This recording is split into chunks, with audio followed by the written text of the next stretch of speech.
Bienvenue sur les jours d'avant, là où l'on se souvient de la douceur d'une vie plus simple, plus lente, plus vraie. Vous souvenez-vous du temps où une seule lampe suffisait, où le pain sortait du four à la maison et où un voyage dans le sud était une aventure? Aujourd'hui, on redécouvre ensemble 30 habitudes oubliées du quotidien français qui peuvent encore nous aider à mieux vivre. Alors, prêt à voyager dans le temps? Dans la maison de ma tante près d'Angers, il n'y avait qu'une lampe au plafond du salon, un simple abat-jour en verre dépoli, une lumière jaune et douce, pas d'ombre, pas d'excès. Elle éclairait toute la pièce. Les discussions, les soirées tranquilles. Aujourd'hui, chaque pièce clignote de toutes parts. Lampadaires, LED, guirlandes. Mais à l'époque, un seul point de lumière suffisait. Et dans sa chaleur, on lisait Ouest-France, on écrivait des cartes postales, on écoutait la pluie. Qui se souvient de cette lumière paisible du soir? Peu, être qu'il est temps d'éteindre un peu et de rallumer le calme. Chez ma grand-mère, le poste de télévision Thomson faisait un petit clic en s'éteignant. Après Antenne 2 et la météo, on débranchait la prise. Pas de veille. Pas de lumière qui reste allumée toute la nuit. Aujourd'hui, chaque appareil clignote en silence. Box, micro-ondes, enceinte même éteint, il brille encore. Avant, c'était simple. On coupait et tout s'arrêtait. Pas de bruit de fond, pas de lumière parasite. Vous vous souvenez de ce silence complet après avoir dit « Bonne nuit » Débrancher, c'est peut être aussi retrouver un peu de maîtrise. Sur le temps, sur soi-même.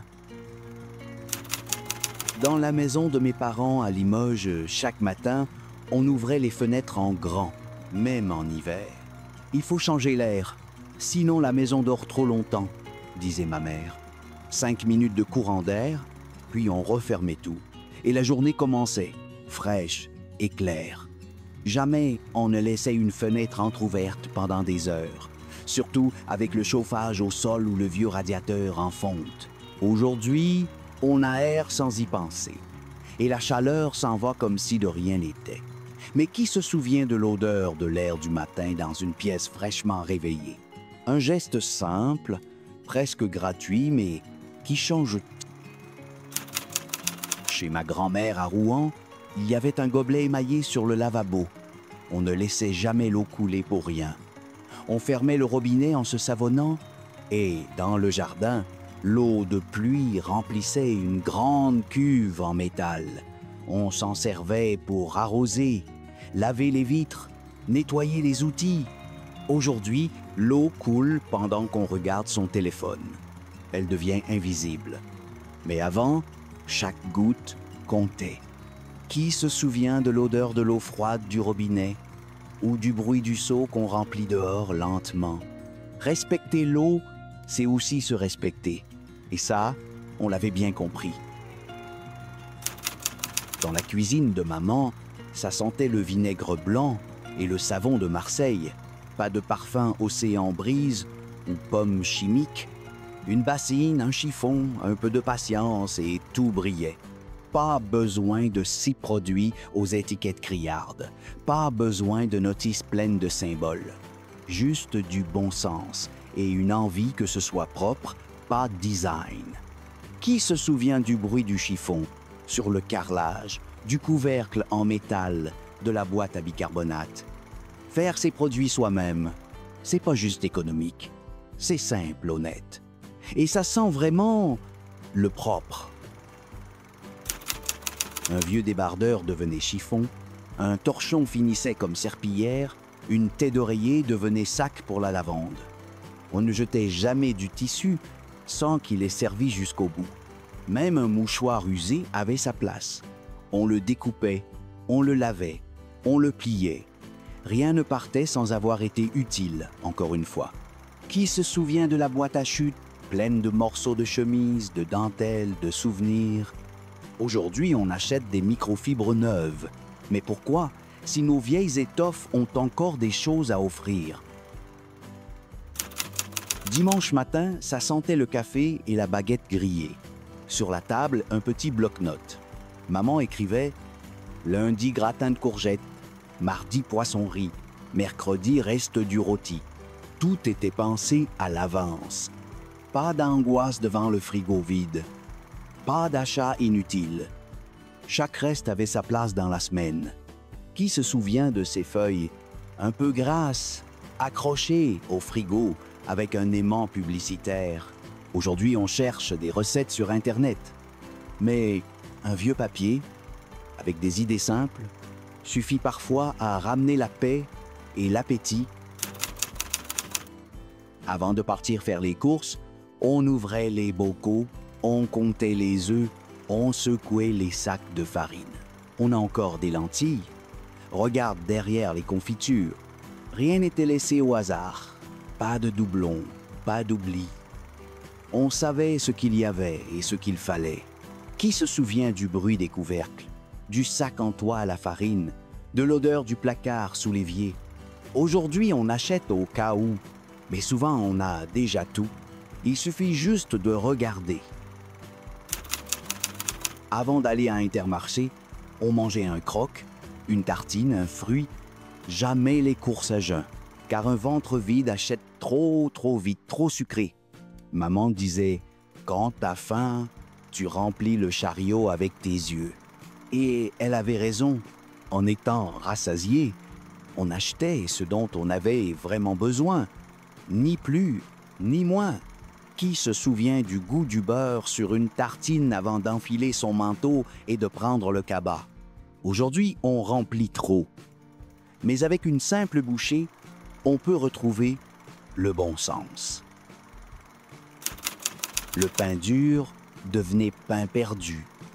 Le rôti du dimanche finissait en hachis ou dans une quiche. Même les épluchures trouvaient leur place dans un bouillon. Rien n'était en trop. Tout avait une seconde chance. On cuisinait avec la tête, le cœur et un peu d'imagination.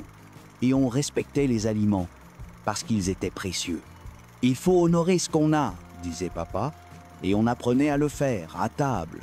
Qui se souvient des restes du mardi qui sentaient encore le dimanche? Aujourd'hui, on jette.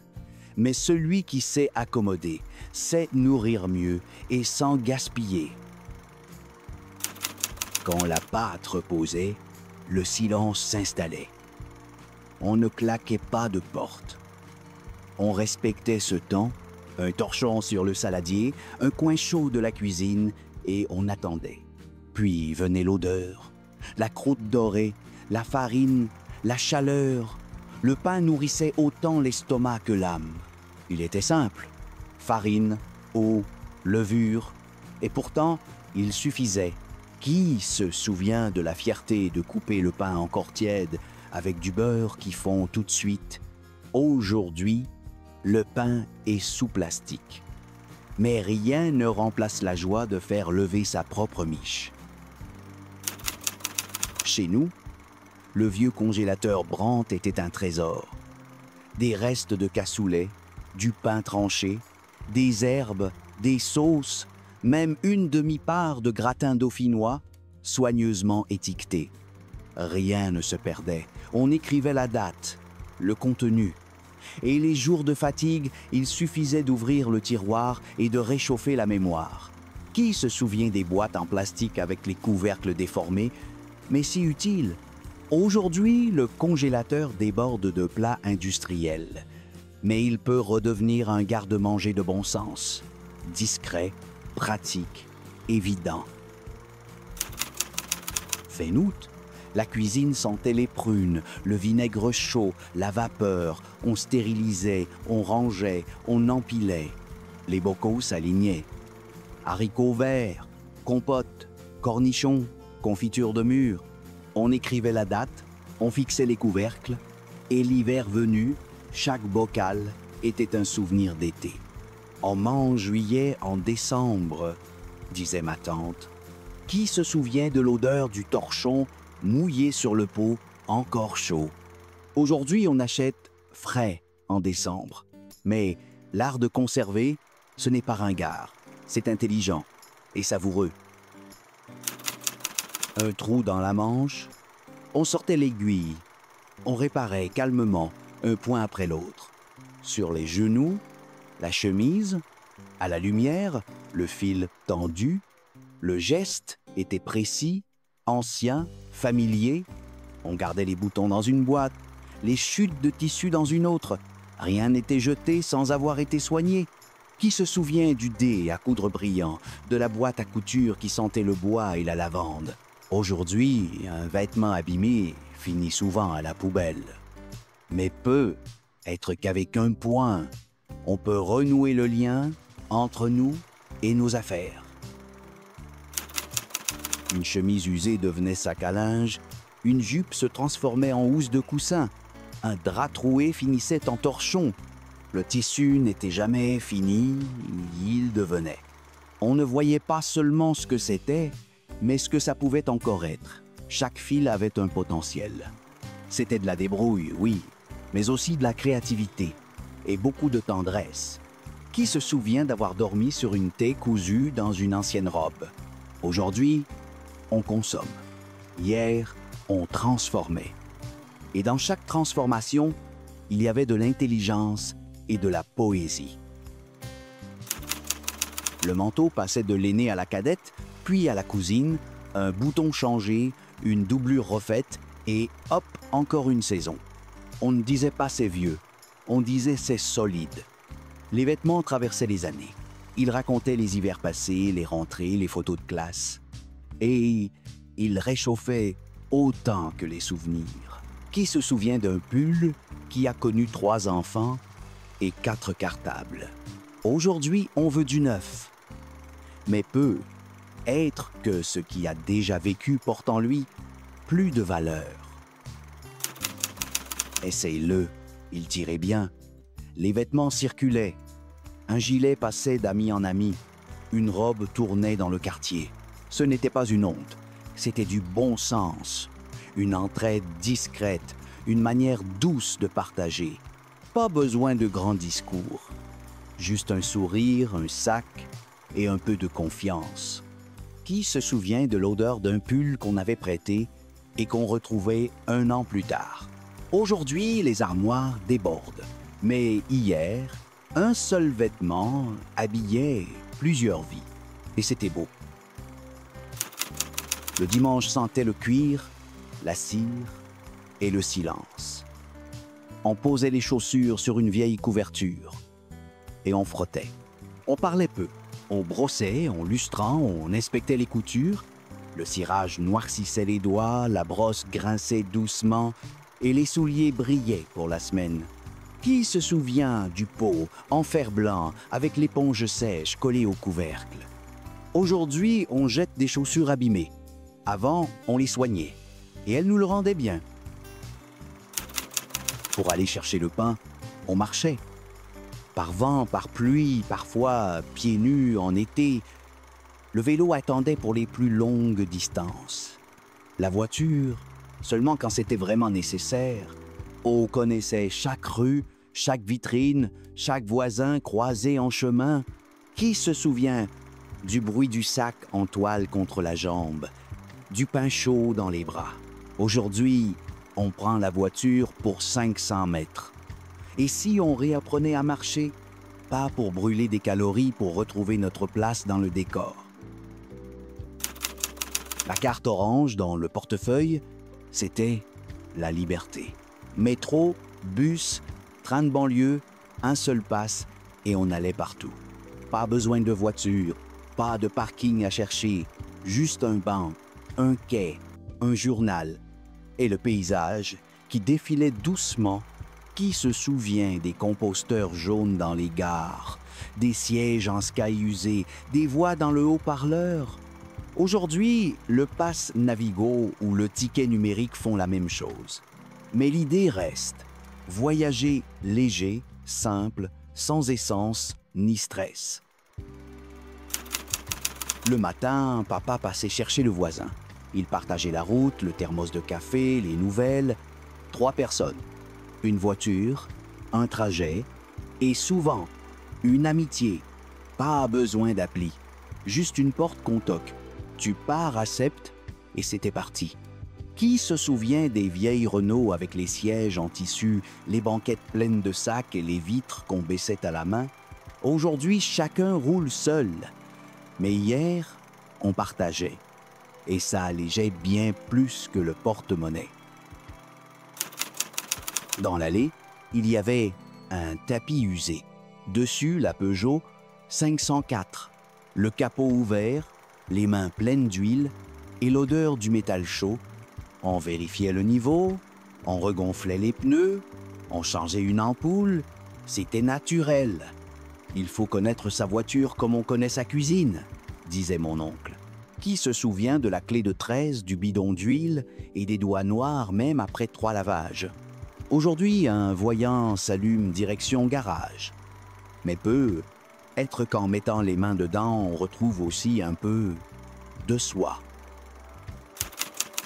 Pas d'aéroport, pas de check-in.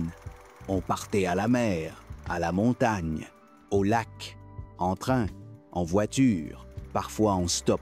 Un sac, une carte Michelin, une boîte à sandwich, et c'était parti. Le sud de la France, c'était déjà l'aventure. Pas besoin de décalage horaire, juste des chemins, du silence et une tente. Qui se souvient du bruit des cigales, du sable entre les pages d'un livre, du goût du café réchauffé au réchaud? Aujourd'hui, on achète des séjours. Avant, on fabriquait des souvenirs et ils tenaient longtemps. Pas besoin de gadgets. Une nappe, une baguette, un morceau de fromage, quelques fruits, et voilà. Les enfants couraient pieds nus, les adultes riaient à l'ombre, le temps passait doucement. Pas de bruit, sauf celui du vent et des oiseaux. Pas de table, pas de chaise, juste l'herbe et le ciel. Qui se souvient du goût d'une tomate croquée en plein air, du bruit du sac en osier qu'on ouvre? Aujourd'hui, on réserve des restaurants. Mais le vrai luxe, parfois, c'est juste un coin de nature et un moment partagé. Entre les rayons, ça sentait le papier, la poussière, la patience. On y allait pour lire, découvrir, se taire. Il n'y avait pas de bruit, seulement des pages qui tournent et des yeux qui brillent. On empruntait des BD, des romans, des livres de recettes, des vieux magazines, parfois même des cassettes audio. L'abonnement coûtait presque rien. Le bénéfice, lui, était immense. Qui se souvient des tampons à encre bleue, du carnet de prêt cartonné, des étagères un peu bancales? Aujourd'hui, tout est en ligne. Mais la médiathèque, elle, est toujours là. Calme, riche, ouverte.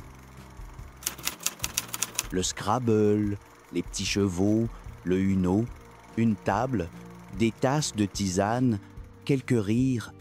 On mélangeait les cartes, on comptait les points, on discutait. Pas d'écran, juste des visages. On se chambrait, on triche un peu, on rejoue. Le temps passait différemment. On ne regardait pas l'heure, on regardait l'autre. Qui se souvient du carnet à carreaux pour noter les scores, des pions qu'on rangeait dans une vieille boîte en fer? Aujourd'hui, on regarde une série. Hier, on jouait ensemble et ça faisait du bien à tout le monde. Un sentier derrière la maison, un champ avec des coquelicots, une rivière lente, c'était ça notre échappée. Pas besoin de motiver. On sortait, on écoutait, le silence, le vent, les feuilles, et quand on rentrait, on était plus léger. Qui se souvient du bruit des pas dans les feuilles, du goût de mûres volées au bord d'un chemin? Aujourd'hui, on cherche du repos dans les applis. Mais lui, le vrai repos, il est là dehors, gratuit, sans mot de passe. Le combiné reposait sur son socle. Il ne bipait pas, il ne clignotait pas, il attendait. Le soir, on parlait à table, avec les yeux, avec des silences, avec des sourires. Aujourd'hui, tout sonne, vibre, notifie. Et on oublie de regarder ceux qui sont là. Qui se souvient du tac, du combiné reposé, du silence profond après le dernier mot? Couper l'écran, ce n'est pas s'isoler, c'est s'ouvrir à ce qu'on aime, à ce qui compte. Une branche devenait épée, une boîte en carton château fort, un bouton trésor. On n'avait pas besoin d'appli, juste de ses mains, de ses idées. Occupe-toi. Et on s'occupait, on créait, on inventait. Personne ne disait quoi faire. Et c'est ça qui rendait tout possible. Qui se souvient d'un après-midi entier passé à construire un village pour les Playmobil avec 3 cailloux et un vieux torchon? Aujourd'hui, on cherche à tout remplir. Mais le vide, parfois, ça fait grandir. On s'asseyait ensemble, sur le banc, sur les marches, autour d'une tasse. On racontait sa journée. On ne partageait pas sur un réseau, on partageait pour de vrai. Pas besoin de télé, pas besoin de nouveautés, juste un peu de temps. Et c'était ça, la richesse. Qui se souvient des conversations sans fin, du silence partagé, des rires discrets dans la nuit tombante? Aujourd'hui, on achète pour combler. Mais ce qui remplit vraiment, c'est la présence. Si vous êtes resté jusqu'ici, c'est que vous ressentez, vous aussi, cette douceur du moins mais mieux. Le pain chaud, les marches tranquilles, les vêtements rapiécés, les soirées sans bruit, tout cela vit encore en nous. La nostalgie, ce n'est pas du regret, c'est une mémoire qui réchauffe. Et vous, qu'est-ce qui vous a parlé aujourd'hui? Laissez-nous un commentaire. Et si cette balade vous a plu, pensez à vous abonner et liker. À très bientôt.